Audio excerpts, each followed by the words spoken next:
Good day, everyone. So now we will discuss the financial statements.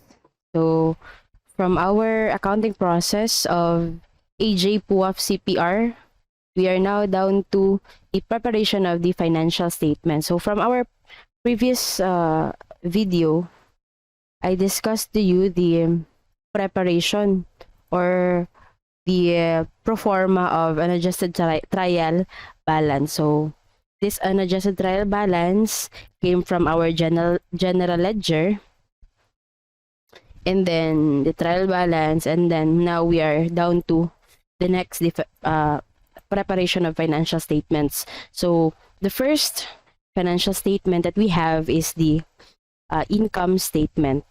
Okay, so when we say income statement, it shows the revenue. Okay, it shows the revenue and expenses of the business. So mainly it shows the performance of the business, if it earns or if it incurs losses. Okay, so again, the elements that is present in this financial state or in this financial statement is the, to be specific, the income and the expenses. No other element that is found here in the income statement. So how are we going to prepare for this financial statement? So again, the same with the unadjusted trial balance, we have to put the heading. So again, the heading is Sara Lipad Travel Agency. Okay. And then the next is the income statement. And then for the date, we have to use, or we will use the for the month ended, or it could also be for the period ended. It depends. Okay, but for this problem, since we are just, or the coverage of the transaction is good for a month only, so we will use for the month ended May 31, 2000X. Okay, so that's it. And then after the heading, we will put the revenue. So our revenue here is the service revenue. So we can just directly put here the service revenue of, again, we will base our amounts on the unadjusted trials that unadjusted trial balance that we prepared. So the service revenue here is 18,000. We will just copy this and put it in our income statement. Okay, 18,000. And then less, we have to deduct our operating expenses. So we have operating expenses here of, we have the rent expense and the advertising expense. So we'll just copy this. We'll have to copy this rent expense and the advertising expense, as well as the amount. We will copy this 800,000 and the the 800 pesos and the 600 pesos. And then we will add this. Okay, where is the addition? We'll add this to expenses and we'll deduct it from the service revenue. So our total expenses, operating expenses, is 1,400. If we deduct this against our service revenue, we'll have a net income, or the other term for this is profit, or if we incurred loss, you can do it this way. So 18,000 less 1,400. So we have net income of 16,600. So don't forget to double rule this amount. No. And then you'll just merge this. So this is the face of our income statement. Again, you will, the basis of your amounts will be from the unadjusted trial balance. So this is our income statement for the month ended. Okay, for the month ended May 31, 20X. So the next financial statement that we're going to prepare is the statement of changes in equity. So the element that is present in here is the capital, or the other term again is the equity or proprietorship, and the drawings. When we say changes in equity, there are reasons why our equity changes. It is sometimes because there are additional investments from the owner. It could also be there are withdrawals made by the owner for personal use, and also the result of our income statement, which could be income or loss. So it will make changes in our equity. So let's start the preparation of our statement of changes in equity. So again, the same process. We need to have this heading. I will just copy this. Okay, so after the business name, we'll put here statement of changes in equity. And then for the month ended May 31, 2000X. So again, the statement of changes in equity will start from the beginning capital balance. Okay, so the capital is the forte capital. This is the beginning balance. So the amount will be from the, again, unadjusted trial balance here. Okay, so we will just copy this on the statement of changes in equity, which is the 40,000. Okay, 40,000. Okay, so again, going back, after the beginning capital balance, we'll add, since we don't have any additional investment from the owner. Okay, so we will just deduct the drawings. Okay, we have the forte drawings amounting to, okay, we will deduct the drawings amounting to 400 pesos. Okay, and then we will add the income from our income statement. Okay, since it is an income, so we will add. If it is a loss, we will deduct this. So income is equal to 16,600. We'll just copy again, and then we will arrive for the balance of, or the ending balance of the capital. So again, 40,000, deduct the 400 drawings, and then we will add the income of 16,600. So our ending capital balance is 56,200. Again, don't forget to put a double rule for your final answer. So this is the statement of changes in equity. It shows the movement of your equity, the changes in equity because of the withdrawals of the owner, and also the result from the income statement. So that is the changes in equity. And then next financial statement that we will prepare is the balance sheet. So the balance sheet, it shows the financial condition or the financial health of the business.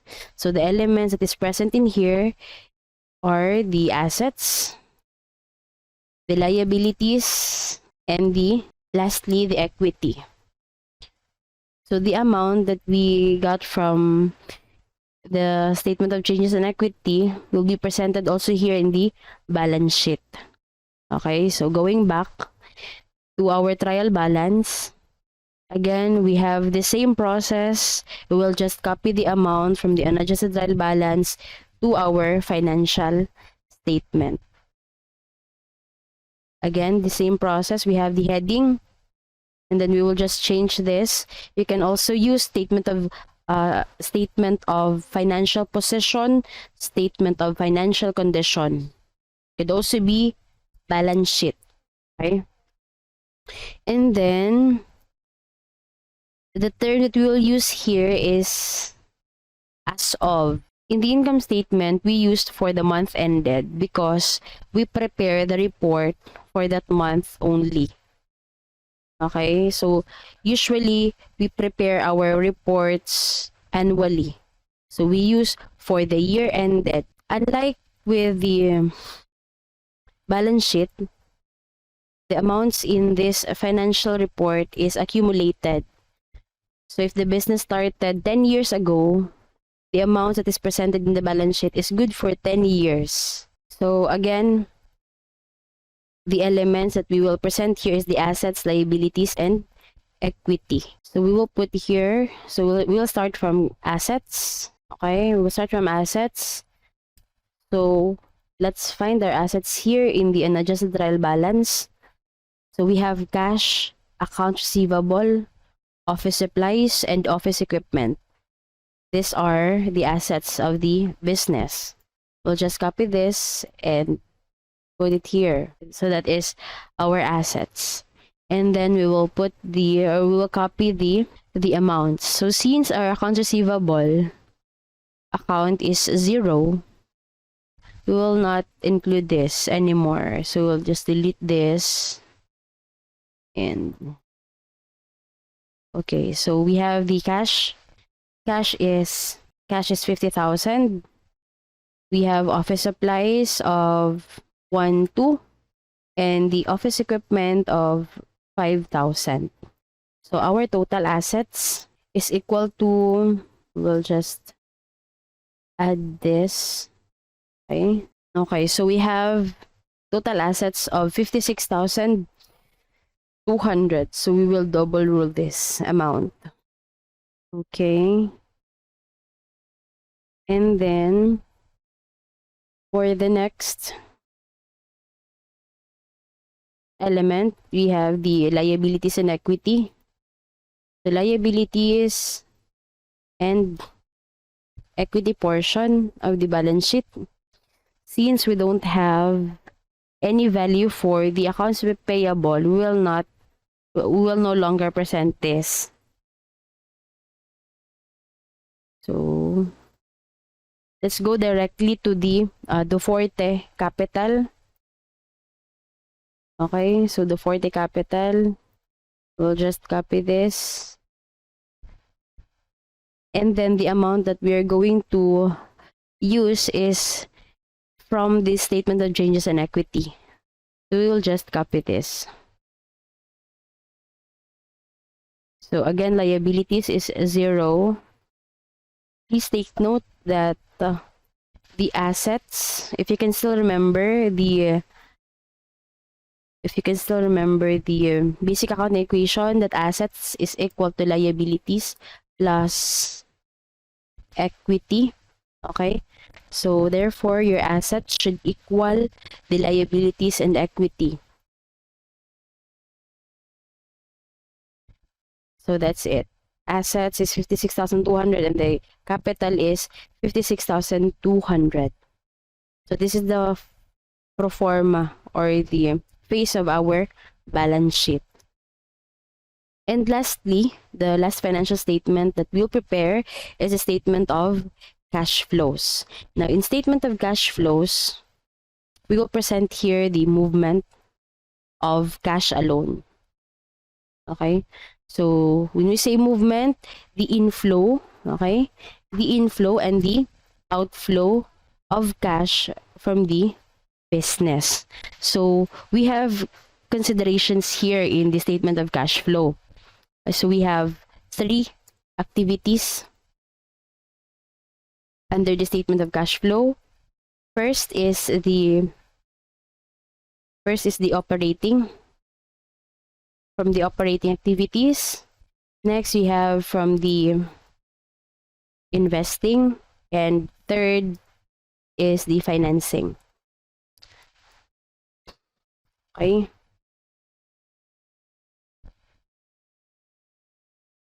So on the first activity, we have the operating. When can we say that an activity is under the operating activity? So if it affects our current assets and current liabilities. So example, we purchased supplies or we received cash from our customer. So our asset is composed of um, current and non-current. When we say current, these are those items in the assets that can be used for 12 months or a year. That is current. When we say non-current assets, these are those assets that can be used for more than a year or 12 months. So example of this, non-current assets are those property, plant, and equipment. So the all other assets that are or that can be used for more than or for less than a year is considered current assets. So again, if we purchased supplies or if we receive collections from our customers, so it will affect our current assets.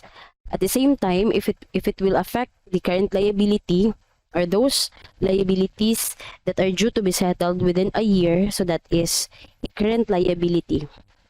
Okay, it could be a payment of a current liability, or say we purchased something on account that is due to be settled in a say 1 year, 12 months, or less than a year, so that will affect our current liability. So this activity is under operating. Next activity that we have is the investing. So the activity, or if the activity affects our non-current assets, again, going back to our example, non-current assets, these are those assets that can be used for more than 1 year, 12 months. Examples are the office equipment, furniture and fixtures, land, machineries. So since their estimated useful life is good for more than a year, so they are under investing. But please take note that it should involve cash. Say for example, we purchased land for 1 million for cash. Okay? So that transaction should be presented in the statement of cash flows. Or it could also be, aside from purchase, if the business decided to sold such non-current asset, that could also be presented in the statement of cash flows. And then lastly, we have the financing. So under the financing, if it affects our non-current liability and at the same time our capital, therefore this activity is under financing. So the example of this, if we have borrowing, so again, our current liability, these are obligations due to be settled within a year. So these non-current liability are long-term obligations. For example, the business borrowed money from the bank, say for 5 years, so that means it is a non-current liability. Or if the company or if the business paid this long-term liability, so it is under the financing activity. And then aside from that, aside from the non-current liability, we also have capital. If that activity affects our capital, it means it is under the financing activity. So example is investment of the owner, additional investment, withdrawal by the owner. So anything that affects our capital is under the financing activity. So let's go start with the preparation of this statement of cash flow. So we will no longer use this trial balance in the preparation of our statement of cash flow. We will use our general ledger, or the general ledger of cash. We will use this. to prepare our statement of cash flows. Okay, so we have here the particulars of the movement of cash, or where did we use our cash. So first we have here the investment by the owner, payment of rent, and so on. So the technique on how to prepare, to easily prepare this statement of cash flow is that we will first classify the transaction, each transaction, if it is under operating, investing, or financing. So what we're going to do here is, okay, we'll classify this one by one. So first, on May 1, we have here the investment of the owner. Again, investment of the owner affects our capital. So therefore, this activity is under financing. Next, payment of rent. Okay, rent is an expense which is under the operations of the business. So this activity is under operating. Next, purchase of equipment.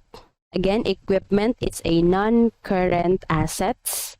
Therefore, it is under the non-current, means it is under investing activity. Next, we have the purchase of office supplies. So office supplies is a current asset. So it means it is under the operating activities. Next, service rendered to customers. Okay, so this is operating. If we rendered service to our customer, therefore we will receive cash. That is current assets. Next, withdrawal by the owner. Okay, withdrawal by the owner, it will affect our capital. So therefore, it is under the financing activities. Payment of account to supplier. So since this is payment of accounts payable. Okay, so accounts payable is a current liability. Therefore, this activity is under operating. And then lastly, collection of account from the customer. Okay, so collection of account from the customer, this is an accounts receivable. It will affect our accounts receivable, which is a current asset. So this is also an operating activity. So we are done classifying our activities or cash activities. Okay, so let's go to the preparation of our statement of cash flows. Again, we'll have to copy again the heading. Okay, so the heading should be statement of cash flows. And then the date as of, you can simply put May 31, or you could also for the month ended May 31. Okay.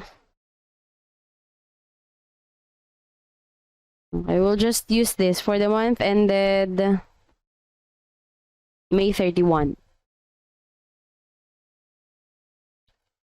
Wait. Okay, so the first item that we'll put here is the cash provided for operating activities. So from the cash, or from the ledger where we classified our cash activity, we will look for the operating activities here. So the operating activities that we have is, we have 5 operating activities. Okay, so we will start from, the collection. So, okay, we have 2 collections and payments. We'll start from the collection that we have. So we will look for collections here. Okay. I will just highlight these operating activities. So we'll start from here. Services rendered, or service rendered to customers. This means we received cash in exchange for the service that we have rendered. So therefore, okay, collections, say collection from customers.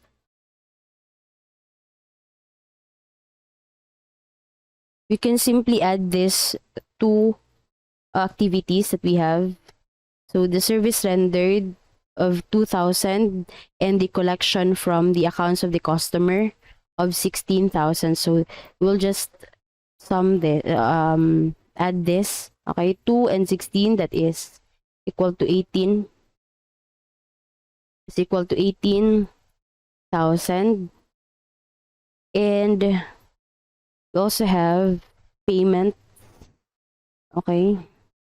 So our payments is for rent amounting to 800. So since it is payment, it should be deducted. So we'll put this negative, put here negative sign. Aside from the rent is the purchase of supplies.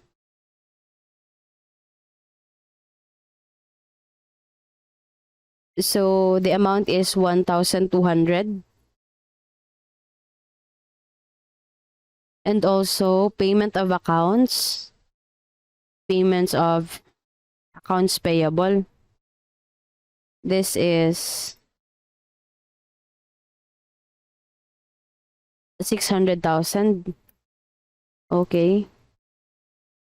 So we will compute this. We'll put here net cash. Okay, net cash provided for operating activities. So let's just add this. Okay. 18,000 less 800 less 1,200 less 600. So total for the operating activities is 15,400. Okay. So next, activity.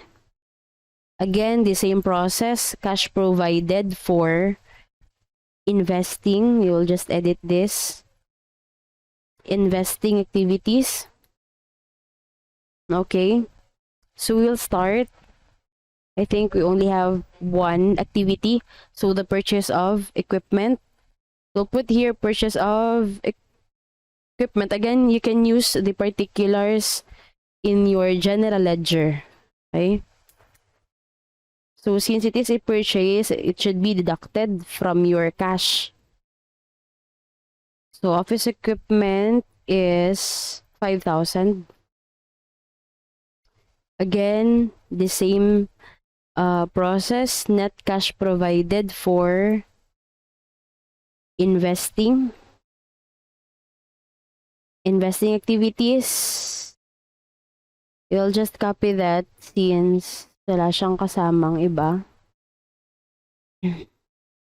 Okay. Okay. And then lastly, the last activity that we have is the financing. Okay, the same net cash provided for what happened. Wait. But nagdoble na tong investing. Okay? Investing.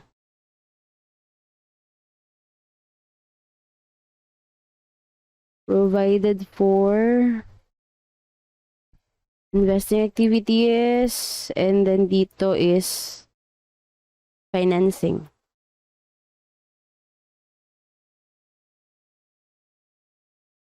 Okay, so for the financing activities, we have the investment of the owner and the withdrawal of the owner. Okay? Investment by the owner is 40,000. Okay? 40,000, and at the same time, withdrawals made by the owner. By the owner is 400 pesos. So, withdrawal means deduction from the cash of 400. So, let's just compute for the final amount. The net cash provided for the financing activities. Wait. So, we'll just edit this. Financing activities.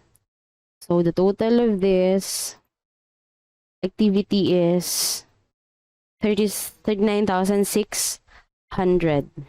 Okay?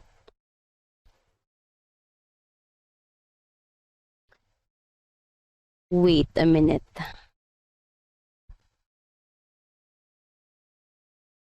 Now, after this, we will sum this, or we will compute for the total of this, three activities. So, we'll put here net increase, okay, or decrease in cash. Wait. In cash. So, we will just compute this 15,400. We will deduct the 5,000 from investing and add this 39,600 from the financing. Okay? You can simply add all of this because naka-negative naman yung ating investing. Okay? So we have increase or decrease in cash of 50,000. So, in case the business started a year ago, so we have a beginning cash balance for the purpose of presentation only, since we don't have beginning balance. Beginning. Okay, cash beginning. You can simply do it like that. Cash beginning balance. So, that is 0. So, the final amount in here is the cash end. So, this cash end should match the cash reported in the balance sheet. Okay? We'll simply add this 2. So, again, don't forget to double rule your answer.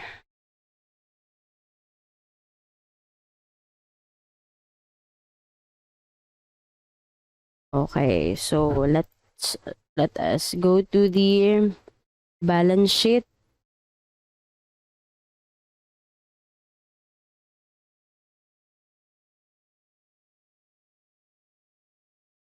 Okay, balance sheet is here.